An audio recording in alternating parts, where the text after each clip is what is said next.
আমরা কথার মাধ্যমে এই বিশ্বকে জয় করতে পারি এবং কথার মাধ্যমে পৃথিবীকে আমরা ধ্বংস করতে পারি। এই কথার অধীশ্বরী দেবী হচ্ছেন মাতা সরস্বতী, অর্থাৎ ভগবান সেই সরস্বতীকে সেই বিদ্যা, বুদ্ধি, জ্ঞান, শিল্পকলা এবং সেই বাক্য বা মানে বাগদেবী মানে বাক্যের অধীশ্বরী হিসেবে তাকে নিয়োগ করেছেন। তাই তিনি হচ্ছেন বিদ্যার দেবী। সরস্বতীর বাহনকে, সরস্বতীর বাহন রাজহংস। সরস্বতীর বাহন কেন রাজহংস? অনেকের প্রশ্ন থাকতে পারে যে, যেমন আমরা অনেক সময় দেখি যে দুর্গার বাহন সিংহ, গণেশের বাহন হচ্ছে ইঁদুর। সরস্বতীর বাহন কেন রাজহংস? এর পিছনে কোনো কারণ আছে কিনা নেই। বিশেষ করে আমাদেরকে অনেকে বিভিন্ন প্রশ্ন করে আমাদেরকে আটকে ফেলে। অনেকে প্রশ্ন করে কিন্তু কোনো প্রশ্নের আমরা উত্তর দিতে পারি না, কারণ আমরা নিজেরা ধর্ম সম্পর্কে কিছুই জানি না, এমনকি আমরা জানারও আমরা চেষ্টাও করি না। দেখবেন সনাতন ধর্মের ছেলে মেয়েরা, বিশেষ করে সনাতন ধর্মের যারা বয়স্করাও আছেন, অনেকে দেখবেন বিকাল বেলা বা সন্ধ্যার সময় দেখবেন বিভিন্ন দোকানে তারা ছবি দেখছে বা তাস খেলছে, মানে বিভিন্ন কাজে বাজে তারা আজে বাজে ভাবে তাদের দিন জীবন যাপন করছে।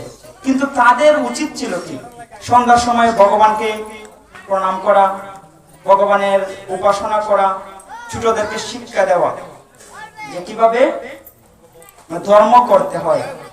কারণ আমাদের কিন্তু কোনো ধর্মীয় শিক্ষা প্রতিষ্ঠান নেই, আমাদের সনাতন ধর্মের কোনো ধর্মীয় শিক্ষা প্রতিষ্ঠান নেই। কিন্তু ইদানিং আমাদের বিভিন্ন এলাকায়, আমাদের বিভিন্ন হিন্দু সংগঠন আমাদের বিভিন্ন এলাকায় গীতা স্কুল চালু করেছে।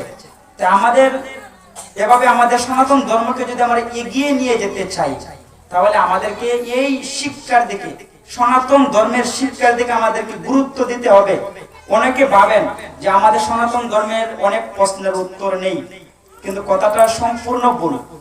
প্রতিটা প্রশ্নের উত্তর, প্রতিটা বিষয়ের সমাধান সনাতন ধর্মে রয়েছে। বিষয়টা হচ্ছে আমরা জানি না, আমাদের জানার অভাব। যদি আমরা জানি তাহলে আমরা সেই সমাধান আমরা পেয়ে যাব। তাই এই যে ভগবত গীতা, সেই ভগবত গীতাটা হচ্ছে আমাদের এই মানব জীবনের সংবিধান। কেউ যদি গীতাটা পূর্ণভাবে উপলব্ধি করতে পারে বা পূর্ণভাবে সেই গীতার জ্ঞানটা অর্জন করতে পারে, তাহলে তার যে মানব জীবন যে সমাধান, সেই সমাধান গীতার মাধ্যমে হয়ে যাবে। এই যে আমাদের সরস্বতী দেবীর রাজহংস, রাজহংস কেন সেটা বলেছিলাম। এই যে আমাদের সরস্বতী হচ্ছেন বিদ্যার দেবী, জ্ঞানের দেবী। এই যে আমাদের জ্ঞান, জ্ঞান হচ্ছে দু প্রকারের, একটা হচ্ছে পজিটিভ জ্ঞান, একটা হচ্ছে নেগেটিভ জ্ঞান। মানে একটা ইতিবাচক জ্ঞান, একটা হচ্ছে নেতিবাচক জ্ঞান। আমরা জ্ঞানকে আমরা পজিটিভ ভাবে ইউজ করতে পারি, আবার নেগেটিভ ভাবে ইউজ করতে পারি। এই বিশ্ব ব্রহ্মাণ্ডে যত চুর রয়েছে, চুর, ডাকাত, সন্ত্রাস, হ্যাকার বোঝেন যারা বর্তমানে অনলাইন চালান, হ্যাকার ফেসবুকে হ্যাক করে ফেলে। এমনকি সুইস ব্যাংক, এই যে সুইজারল্যান্ডে মানে বিশ্বের সবচেয়ে বড় ব্যাংক হচ্ছে সুইস ব্যাংক, মানে সেই ব্যাংকের হ্যাক করার মানে তারা ভয় পাচ্ছে কখন সেটা হ্যাক হয়ে যাবে। এভাবে বিভিন্ন ব্যাংক সেই হ্যাকাররা হ্যাক করে ফেলছে, ব্যাংকের সব টাকা তারা চিনিয়ে নিচ্ছে। এই যে হ্যাকার যারা চোর ডাকাত, তারা কি তাদের জ্ঞান কি কম? তাদের জ্ঞান কি কম না আমাদের চেয়ে তাদের জ্ঞান বেশি? আমাদের চেয়ে তাদের জ্ঞান 1000 গুণ বেশি, 1000 গুণ বেশি। কিন্তু তাদের জ্ঞান থাকা সত্ত্বেও তারা কি করছে? সেই জ্ঞানটাকে তারা নেগেটিভ ভাবে ইউজ করছে। কিন্তু ভগবান শিখিয়ে দিয়েছেন কি যে আমাদের এই জ্ঞানটাকে পজিটিভ ভাবে ইউজ করতে হবে। যদি আমরা পজিটিভ ভাবে আমরা জ্ঞানকে ইউজ করি, তবে আমরা ভগবানকে লাভ করতে পারবো। আর এই সরস্বতীর বাহন কেন রাজহংস? যদি আমরা রাজহংসকে কি করি, দুধ এবং জল একসাথে মিশিয়ে দিয়ে আমরা তাকে খাবার দেই, যে তুমি এখন এই দুধটুকু খাও, পানি মিশিয়ে দিয়ে, জল মিশিয়ে দিয়ে, তখন দেখবে সেই রাজহংস শুধু দুধটুকু খাবে, জলটুকু সেখানেই পড়ে থাকবে। হরি বল, হরে কৃষ্ণ। তাই এই সরস্বতী দেবীর সেই বাহনের মাধ্যমে আমাদের শিখতে হবে এই জড় জগতে, এই বিশ্ব ব্রহ্মাণ্ডে মানে জ্ঞানের মধ্যেও ভেজাল আছে। সেই ভেজাল জ্ঞানটুকু বাদ দিয়ে আমাদের আসল জ্ঞানটুকু গ্রহণ করতে হবে। যেমন আমরা আমাদেরকে বাপ সম্প্রসারণ ছিল যে শিক্ষাই জাতির মেরুদণ্ড, পাইছেন না? শিক্ষাই জাতির মেরুদণ্ড, কিন্তু বর্তমানে দেখবেন সেখানে লেখা আছে সুশিক্ষাই জাতির মেরুদণ্ড। কেন সুশিক্ষা? কেন? শিক্ষা সবার মধ্যে আছে, কিন্তু সেই শিক্ষার মধ্যেও ভেজাল আছে। তাই আমাদেরকে কোন শিক্ষাটা গ্রহণ করতে হবে? সুশিক্ষাটা আমাদেরকে গ্রহণ করতে হবে। যদি আমরা সুশিক্ষা গ্রহণ করি তাহলে আমরা ভগবানকে লাভ করতে পারবো। এই 4 প্রকার ব্যক্তির মধ্যে আরেক প্রকার ব্যক্তি হচ্ছে আসরিক বাপ সম্পন্ন। আসরিক বাপ সম্পন্ন তারাও কখনো ভগবানের শরণাগত হয় না। আসরিক বাপ সম্পন্ন বলতে আমরা দেখি যে ভগবান শ্রীমদ্ ভগবত গীতার ষোড়শ অধ্যায় দৈবাসুর সম্পদ বিভাগ যুগে সেখানে বলেছেন যে এই পৃথিবীতে বা এই বিশ্ব ব্রহ্মাণ্ডে 2 প্রকার ব্যক্তি রয়েছে। একটা হচ্ছে দৈব প্রকৃতির মানুষ, একটা হচ্ছে আসরিক প্রকৃতির মানুষ। তাই আমরা যদি অনেক সময় মানুষের চেহারা দেখে মনে করি যে উনি দৈব প্রকৃতির, উনি আসরিক প্রকৃতির, এটা কখনো আমরা সিলেক্ট করতে পারবো না। এই একই প্রকৃতির মানুষ মানে একই চেহারার মানুষ, তার বিতর্গত বৈশিষ্ট্যের মাধ্যমে কেউ হচ্ছে অসুর প্রকৃতি, কেউ হচ্ছে দৈব প্রকৃতির। ভগবান শ্রীমদ্ ভগবত গীতার ষোড়শ অধ্যায়ে 1 থেকে 4টি শ্লোকে দৈব প্রকৃতির মানুষের 24টি গুণের উল্লেখ করেছেন। তার মধ্যে একটি গুণ হচ্ছে দয়া, ক্ষমা, সত্যবাদিতা, বয়শূন্যতা। এভাবে 24টি গুণ রয়েছে। যাদের মধ্যে এই 24টি গুণ বর্তমান তারা হচ্ছে দৈব প্রকৃতির মানুষ। এবং অসুর প্রকৃতির মানুষের জায়গায় ভগবান বলছেন যারা অসুর প্রকৃতির মানুষ তারা ভগবানে বিশ্বাসী না। তাদের প্রথম গুণটি হচ্ছে তারা কখনো ভগবানের বিশ্বাসী না। তারা মনেই করে না যে ভগবান বলে কেউ আছেন। তারা কি চায়? তারা ভোগ চায়। ভগবান বলছেন যে কাম, ক্রোধ, লোভ, অর্থাৎ এই অধ্যায়ে 24 নং শ্লোকে বলেছেন যে ত্রিবিধম নরকস্য ইদম দারম নাশন আত্মন কাম, ক্রোধ তথা লোভ তস্মাৎ এতৎ ত্রয়ম ত্যজেৎ। তো ভগবান বলেছেন ষোড়শ অধ্যায়ে যে কাম, ক্রোধ এবং লোভ এই 3টা হচ্ছে নরকের দ্বার। অর্থাৎ যারা অসুর প্রকৃতির তারা এই 3টাকে আশ্রয় করে বেঁচে থাকে। কাম, ক্রোধ এবং লোভ এই 3টাকে তারা আশ্রয় করে বেঁচে থাকে। তো এই 3টা হচ্ছে নরকের দ্বার। এই 3টা সর্বদা তোমাদের পরিত্যাগ করতে হবে। তেমনি এই 3টার পরে আরো 3টা রয়েছে, মানে সর্বমোট হচ্ছে 6টা। তাদেরকে বলা হয় একত্রে বলা হয় ষড়রিপু। কাম, ক্রোধ, লোভ, মোহ, মদ এবং মাৎসর্য। কাম মানে কি? কাম মানে হচ্ছে অতিরিক্ত ইন্দ্রিয় আসক্তি, সেটাকে বলা হয় কাম। ক্রোধ, ক্রোধ মানে রাগান্বিত হওয়া। ক্রোধ মানে হচ্ছে রাগান্বিত হওয়া। যেমন আমরা অনেক সময় বলি না যে রেগে গেলে একটু হেরে গেলেন, একটি বাণী আছে যে একটি ভেজাল হয়েছে, আপনি রেগে যান, রেগে গেলে তো হেরে গেলেন। তাই কখনো আমাদেরকে আমরা ক্রুদ্ধ হব না, কখনো আমরা ক্রুদ্ধ হব না। যদি আমরা ক্রুদ্ধ হয়ে যাই তাহলে যে অসুরের গুণটা সেটা আমাদের মধ্যে প্রবেশ করে ফেলবে। কিন্তু ভগবান বলছেন এই ক্রোধকেও পজিটিভ ভাবে তুমি মানে নিজের নিয়ন্ত্রণে আনতে পারো। যেমন আমরা দেখি ভগবান একটি উদাহরণ, সেই ভগবত গীতার একটি তাৎপর্য একটি উদাহরণ আছে যে আমরা দেখি ত্রেতা যুগে হনুমানের কিন্তু প্রচন্ড ক্রোধ ছিল। এতটা ক্রোধ ছিল সে একলাপে সেই ভারত থেকে বর্তমান ভারত কিষ্কিন্ধা অর্থাৎ বর্তমান ভারতের কেরালা রাজ্য থেকে লাফ দিয়ে সে শ্রীলঙ্কা গিয়ে পৌঁছেছিল একলাপে। বর্তমান ভারতের কেরালা থেকে শ্রীলঙ্কা একলাপে গিয়ে পৌঁছেছিল।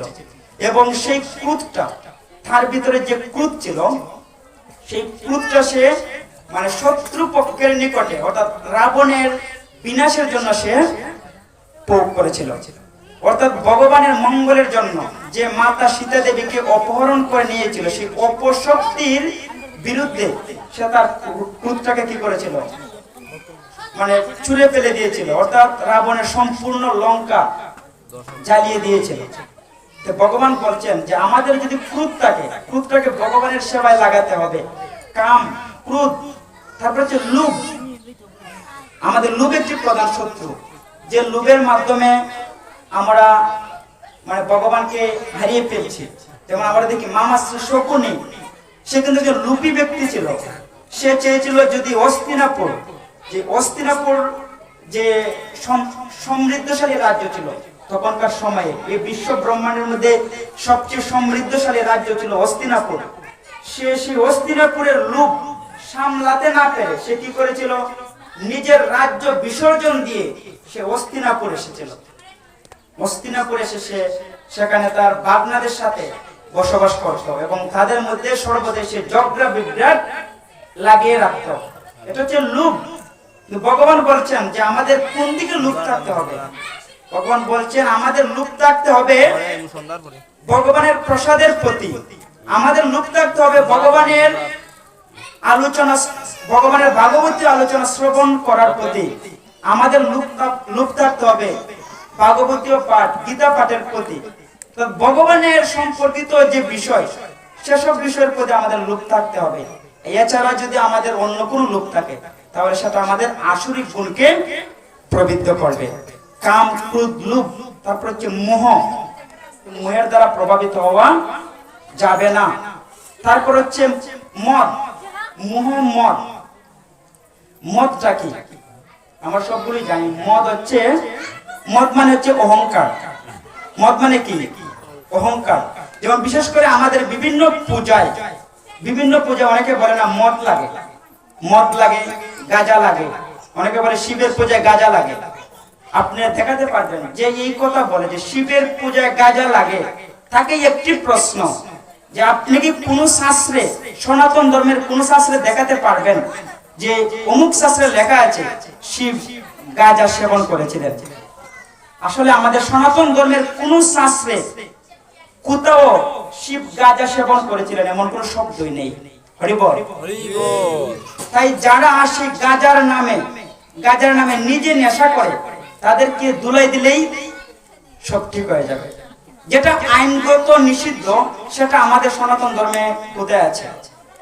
আসলে কোথাও নেই। তারপর অনেকে বলে যে আমাদের পূজায় মদ লাগে। আসলে পূজায় কি মদ লাগে? কোন শাস্ত্রে নেই আমাদের মদ লাগে। যেমন আমাদের 4টি পাপ রয়েছে, আমাদের 4টি প্রধান পাপ। প্রথম হচ্ছে আমাদের জীব হত্যা করা। এটা হচ্ছে একটা পাপ। জীব হত্যা করা, অবৈধ সঙ্গ করা, নেশা করা এবং হচ্ছে দ্রুত ক্রিয়া করা। প্রথম হচ্ছে জীব হত্যা করা, এটা একটা পাপ। জীব হত্যা করলে আমাদের ভিতরে দয়া নষ্ট হয়ে যায়। যদি আমরা নেশা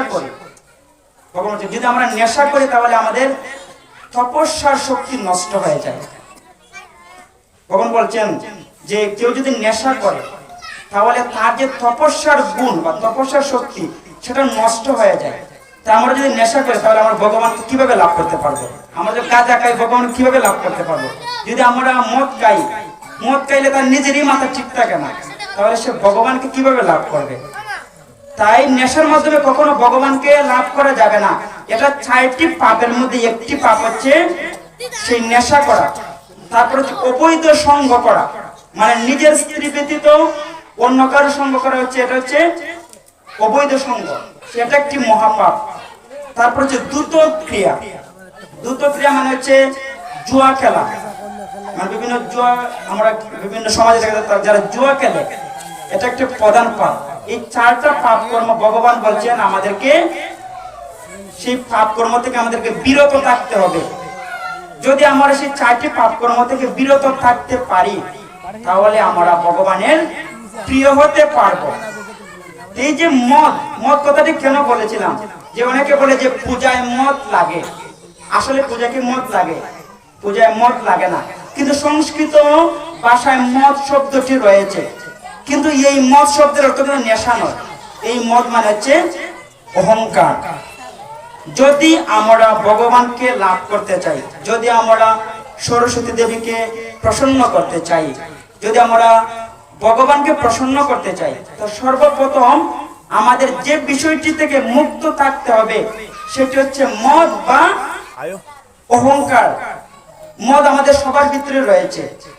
যেমন যার টাকা পয়সা রয়েছে বা যার ধন রয়েছে তার ধনের অহংকার, যার রূপ রয়েছে তার রূপের অহংকার, যার জ্ঞান রয়েছে তার জ্ঞানের অহংকার। এভাবে সমাজে মানুষের যে গুণগুলো রয়েছে সেটার মাধ্যমে মানুষের অহংকার করে থাকে। তো যদি কেউ অহংকার করে বা কারোর মধ্যে যদি সেই মদটা বিরাজ করে, তাহলে সে কখনো ভগবানকে লাভ করতে পারে না। যেমন আমরা দেখি দুর্গাপূজায় একটা রূপম দেই জয়ং দেই যশু দেই দিশু জয়ী, অর্থাৎ যখন আমরা দুর্গার স্তব করি, বিশ্বকর্মা চণ্ডী পাঠ করেন, রূপম দেই জয়ং দেই যশু দেই দিশু জয়ী, যে এ মাতা দুর্গা আমাকে রূপ দান করুন, আমাকে জয় দান করুন, আমাকে দিশু থেকে মুক্ত করুন। আর এই দিশু মানে হচ্ছে 6টি রিপু। তাই 6টি রিপুর মধ্যে 5ম নম্বর হচ্ছে মদ এবং লাস্ট হচ্ছে মাৎসর্য। মাৎসর্য মানে কি? মাৎসর্য মানে হচ্ছে হিংসা। যদি আমরা ভগবানকে প্রসন্ন করতে চাই, ভগবানকে লাভ করতে চাই, তাহলে আমাদের মধ্যে হিংসা থেকে আমাদেরকে মুক্ত থাকতে হবে। যেমন দেখি আমাদের সমাজে খুব একটি প্রচলিত প্রথা, যে আমাদের হিন্দু সমাজে 4টি বর্ণ রয়েছে, ব্রাহ্মণ, ক্ষত্রিয়, বৈশ্য, শূদ্র। এক বর্ণ আরেক বর্ণের সাথে বিবাহ নিষিদ্ধ, এক বর্ণ আরেক বর্ণকে দেখতে পারে না। এই যে হিংসা, হ্যাঁ, এটা হচ্ছে একটা হিংসা। ভগবান বলছেন যদি কেউ আমাকে লাভ করতে চায়, তাহলে ফার্স্ট যে বিষয়টা থাকতে হবে, যদি আমরা ভাগবতীয় পাঠে আসি বা যে কোনো জায়গায় আসি, আমাদেরকে হিংসা থেকে মুক্ত থাকতে হবে। বিশেষ করে আমাদের সনাতন সমাজে দেখা যায় ঘরে ঘরে ঝগড়া, প্রতিবেশীর সাথে ঝগড়া। প্রতিবেশীর কি হয়ে যাচ্ছে, মানে সে শক্তিশালী হয়ে যাচ্ছে, তার টাকা পয়সা বেড়ে গেছে, দেখা যায় আমাদের মধ্যেই ঝামেলা। ভগবান বলছেন যদি আমাকে লাভ করতে চাও, তাহলে এরকম হিংসাত্মক কার্য থেকে সবাইকে দূরে থাকতে হবে, সবাইকে দূরে থাকতে হবে হিংসাত্মক কার্য থেকে। আমাদের এই যে 4টি বর্ণ নিয়ে কিছু কথা বলবো, যে ব্রাহ্মণ, ক্ষত্রিয়, বৈশ্য এবং শূদ্র। এই যে 4টি বর্ণ, ব্রাহ্মণ মানে কি?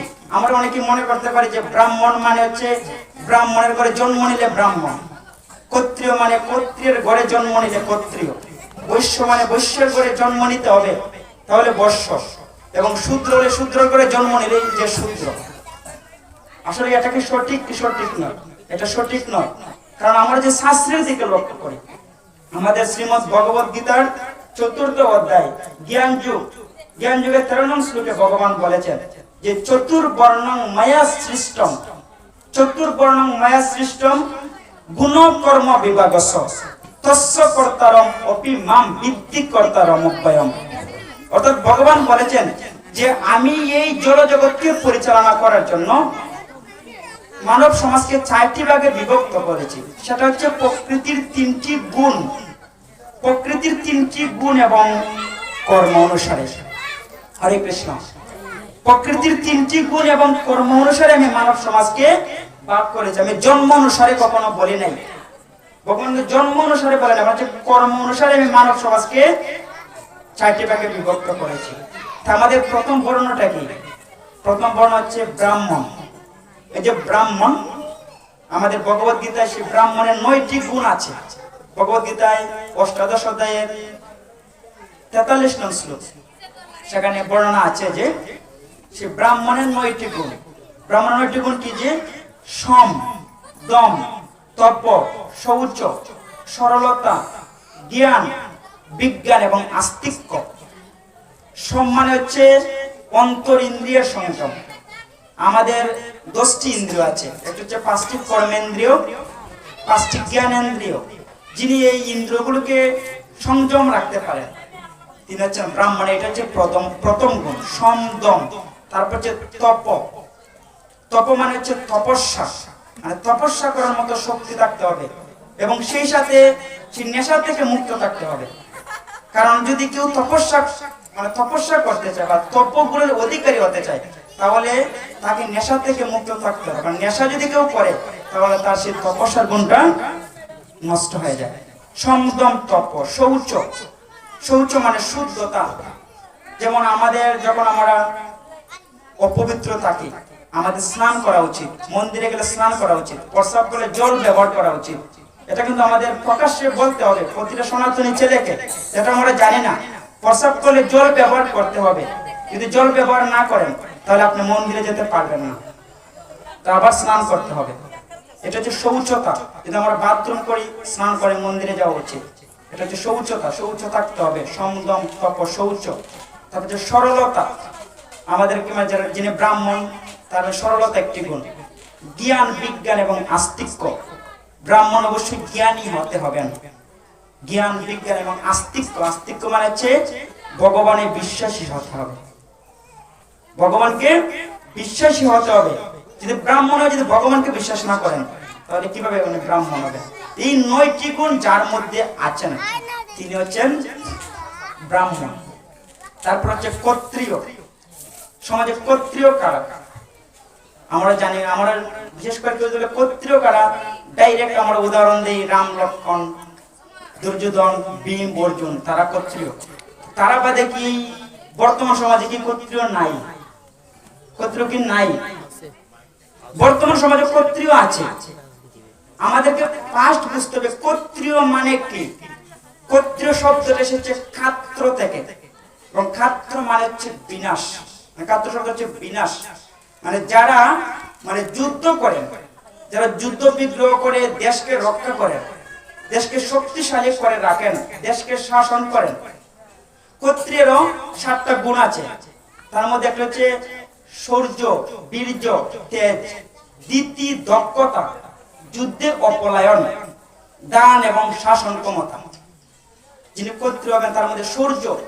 শৌর্য মানে উনি শক্তিশালী হবেন, তার শারীরিক কাঠামো খুব শক্তিশালী হবে। শৌর্য, বীর্য, তিনি বীর্যবান হবেন।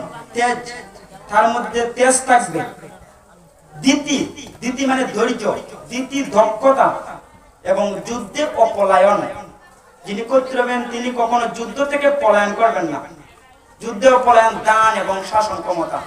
তার একটি গুণ হচ্ছে প্রজাকে দান করা এবং শাসন ক্ষমতা মানে শাসন করা। যেমন আমরা দেখি পূর্বকার দিনে যারা ক্ষত্রিয় ছিল, ক্ষত্রিয় কে ছিল? রাম, লক্ষ্মণ। রাম, লক্ষ্মণ, ভীম, অর্জুন, নকুল, সহদেব। তারা যখন বিভিন্ন জায়গায় যেতেন, যেমন রাম, লক্ষ্মণ যখন বনে ছিলেন, তাদের সাথে কি থাকতো? সবসময় তীরধনুক থাকতো। রাম, লক্ষ্মণ যে জায়গায় যেত তীরধনুক থাকতো, কারণ শত্রু দেখলেই পায়ার, অসুর দেখলেই পায়ার। বর্তমান যুগে সেই অস্ত্র কার হাতে থাকে? নাকি অস্ত্র ছাড়া কেউই কারো হাতে অস্ত্র থাকে না? না থাকে। বর্তমান যুগে অস্ত্র নিয়ে হাঁটে তারা হচ্ছে সেনাবাহিনী, পুলিশ বাহিনী, বিডিআর, নৌবাহিনী। এই যে বাহিনী, তারা হচ্ছে ক্ষত্রিয়। তারা বর্তমান সমাজে ক্ষত্রিয় হচ্ছে সেই বাহিনী। বর্তমান যুগে ক্ষত্রিয় হচ্ছে যারা এমপি, মন্ত্রী, জেলা প্রশাসক, তারাও রাজা। এই যে মেম্বার, ইউনিয়নের মেম্বার, তারাও কিন্তু রাজা, তারা ছোটখাটো রাজা। মেম্বারের চেয়ে বড় রাজা হচ্ছেন চেয়ারম্যান, চেয়ারম্যানের পরে হচ্ছে উপজেলা চেয়ারম্যান, তারপর হচ্ছে এমপি। এভাবে ছোট ছোট রাজার পরে হচ্ছে বড় বড় রাজা। তারাও কিন্তু সমাজের ক্ষত্রিয়, কারণ তারা আমাদের সমাজকে শাসন করছে, তাই তারা ক্ষত্রিয়। ক্ষত্রিয় কিন্তু বংশগত নয়। কেউ যদি সেনাবাহিনীতে কাউকে নিয়োগ দেওয়া হয়, তাহলে কি তাকে দেখা হয় সে কোন বংশের বা কোন গোত্রে সে জন্ম নিয়েছে? এটাকে কখনো দেখা হয়? সেটা কখনো দেখা হয় না। কারণ তার শারীরিক কাঠামো, তার চোখের পাওয়ার পরীক্ষা করা হয়। শারীরিক ভাবে সে যদি সক্ষম হয়, তবেই তাকে ক্ষত্রিয় বা সেনাবাহিনীর পদে নিয়োগ দেওয়া হয়। তারপর হচ্ছে তৃতীয় বর্ণ হচ্ছে বৈশ্য। বৈশ্য মানে কি? বৈশ্য মানে হচ্ছে, বৈশ্যের 3টি গুণ রয়েছে। এটা হচ্ছে কৃষি, গুরক্ষা এবং বাণিজ্য। কৃষি মানে হচ্ছে কৃষি কাজ করা, কৃষি কাজ করা, গো পালন করা, গরু পালন করা এবং ব্যবসা বাণিজ্য করা। যারা ব্যবসা বাণিজ্য করেন তারা হচ্ছেন বৈশ্য। এবং সর্বশেষ বর্ণটা হচ্ছে শূদ্র। শূদ্র মানে হচ্ছে যারা অন্যের কর্মচারী, অন্যের কর্মচারী বা অন্যের কাজ যারা করেন তারা হচ্ছেন শূদ্র। তাই ভগবান এই সমাজকে পরিচালনা করার জন্য মানে 4টি নাম দিয়েছেন। যেমন যারা কলেজে অধ্যাপনা করেন তাদেরকে তো একটি নামে ডাকতে হবে, তারা হচ্ছে প্রিন্সিপাল বা প্রভাষক, এভাবে। হ্যাঁ, ঠিক তেমনি ভগবান 4টি নাম দিয়েছেন যে যে এই কাজ করবে সে এই নামে ভূষিত হবে, কিন্তু তার জন্ম অনুসারে নয় যে এই বংশের জন্ম নেওয়ায় সে ব্রাহ্মণ, এই বংশের জন্ম নেওয়া ক্ষত্রিয়। ভগবান কিন্তু সৃষ্টির লগ্নে মানুষের কর্ম অনুসারে এবং কর্ম এবং গুণ, এখানে গুণ ভগবান বলেছেন যে আমাদের 3টি গুণ রয়েছে, সত্ত্বগুণ, রজগুণ এবং তমগুণ। মানে যিনি ব্রাহ্মণ হবেন তার এই গুণগুলোর সাথে সত্ত্বগুণের দ্বারা তিনি অধিষ্ঠিত থাকবেন, মানে তার ভিতরে সর্বদা সত্ত্বগুণ বিরাজ করবে। যিনি ক্ষত্রিয় হবেন তার মধ্যে সর্বদা রজগুণ থাকবে, কারণ ক্ষত্রিয় যদি রজগুণ না থাকে, ক্ষত্রিয় যদি শক্তিশালী না থাকে তাহলে সে কিন্তু রাষ্ট্র পরিচালনা করতে পারবে না। সে যদি শক্তিশালী না থাকে তাহলে সে রাষ্ট্র পরিচালনা করতে পারবে না, সে শাসন করতে পারবে না, সে মানুষকে অর্ডার দিতে পারবে না। এবং বৈশ্যের গুণ হচ্ছে রজ এবং তম, 2টি গুণের মিশকাশ, যার মধ্যে রজও থাকবে আবার তমও থাকবে। এবং লাস্ট হচ্ছে শূদ্র, যিনি তমগুণের দ্বারা আচ্ছাদিত। তো ভগবান প্রকৃতির 3টি গুণ এবং কর্ম অনুসারে আমাদেরকে মানব সমাজকে 4টি ভাগে বিভক্ত করেছেন। যেমন আমাদের বেদ, সনাতন ধর্মের প্রধান ধর্মগ্রন্থ হচ্ছে বেদ।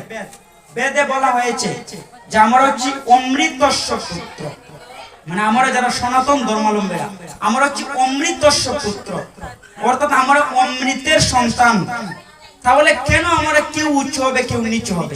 যদি আমরা একজন পিতার জন্ম হয়ে থাকে, এটা প্রশ্ন, যদি আমরা একজন পিতার জন্ম হয়ে থাকে তাহলে কেন আমাদের মধ্যে কেউ উঁচু থাকবে কেউ নিচু থাকবে? প্রকৃতপক্ষে এটা আমাদের সমাজের মানুষেরা এটা তৈরি করেছে, এটা সমাজের মানুষেরা তৈরি করেছে, এটা ভগবান তৈরি করেন নাই। ভগবান যদি তৈরি করতেন তাহলে ভগবান বলতেন না তোমরা হচ্ছে আমার পুত্র, তোমরা হচ্ছে অমৃতস্য পুত্র। অর্থাৎ ভগবান তৈরি করেন, সেটা আমরা তৈরি করেছি। তাই আমাদেরকে এই হিংসা থেকে, এই মাৎসর্য থেকে মুক্ত থাকতে হবে। এবং এই গুণ, এই যে 6টি গুণ, কাম, ক্রোধ, লোভ, মোহ, মদ এবং মাৎসর্য, এই 6টি গুণ থেকে যদি আমরা মুক্ত থাকতে পারি তাহলে আমরা সেই মাৎসর্য থেকে মুক্ত হতে পারবো এবং ভগবানকে আমরা লাভ করতে পারবো। বলছেন যে 4 প্রকার ব্যক্তি আমার শরণাগত হন। 5টা হচ্ছে আর্ত। আর্ত মানে হচ্ছে বিপদগ্রস্ত। যারা বিপদগ্রস্ত তারা ভগবানের শরণাগত হন। যেমন দেখবেন যদি আমরা বিপদগ্রস্ত হয়ে পড়ি, বিশেষ করে যদি আমার একটি রোগ হয় বা যদি আমি ঋণগ্রস্ত হয়ে পড়ি বা যদি আমি কোনো বিপদে পড়ি, তখন আমরা ভগবানের শরণাগত হই যে হে ভগবান আপনি আমাকে রক্ষা করুন। যখন তুফান আসে, যখন বন্যা হয়ে যায়, তখন আমরা কি করি? ভগবান শরণাগত হই যে ভগবান আমাকে রক্ষা করুন। তো তারা হচ্ছে আর্ত, মানে যারা বিপদগ্রস্ত তারা হচ্ছে ভগবানের শরণাগত হয়। তারপর হচ্ছে অর্থার্থী। অর্থার্থী মানে হচ্ছে যারা মানে কোনো কিছু লাভ করতে চায়, কোনো কিছু লাভ করতে চায় সেও ভগবানের শরণাগত হয়। এই যে আমরা সরস্বতী মার পূজা করছি, সরস্বতী মার পূজা আমরা কেন করছি? আমরা বিদ্যা লাভের জন্য মায়ের পূজা করছি। যে আমরা লাভ করতে চাই, এ মাতা আমরা বিদ্যা লাভ করতে চাই।